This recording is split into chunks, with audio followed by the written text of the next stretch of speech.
BFM Business, BFM Crypto, la chronique.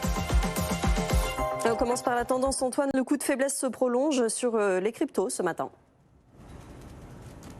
Oui, le petit rebond de ces derniers jours fait long feu. On va revenir vers les plus bas du week-end dernier, sous les 19 000 $, ça semble être écrit. On a un petit coup de mou aussi sur l'Ether qui s'était bien dressé sur 24 heures. Bref, tendance plutôt négative, il faut y voir, tout comme pour l'euro, la force du dollar sans doute. Et puis Antoine, zoom ce matin sur la Centrafrique qui lance le deuxième acte de son ambitieux plan crypto. Après avoir été le deuxième pays au monde à accepter le Bitcoin comme moyen de paiement, le pays lance un impressionnant chantier pour devenir une vraie plateforme d'investissement crypto. Oui, l'ambition est de devenir un vrai hub pour ces supports d'investissement et le pays l'espère y trouver les ressources pour se développer économiquement. Ça reste le deuxième pays le moins développé au monde selon l'ONU et ça va passer par la création d'une crypto nationale, le Sango Coin.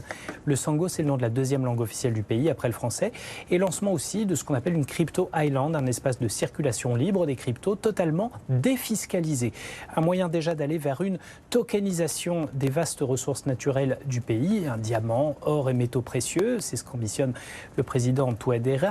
Notre pays est assis sur une montagne de richesses inexploitées et le Sango Coin sera un accès direct à nos richesses pour le monde entier pour enfin faire démarrer les moteurs de notre économie, ajoute-t-il. Ensuite, l'objectif c'est aussi de doter les Centrafricains des solutions de commerce, d'investissement et d'échange sans avoir à passer par le système bancaire dont une grande majorité sont exclus. 57% de la population africaine et de manière générale beaucoup plus en Centrafrique.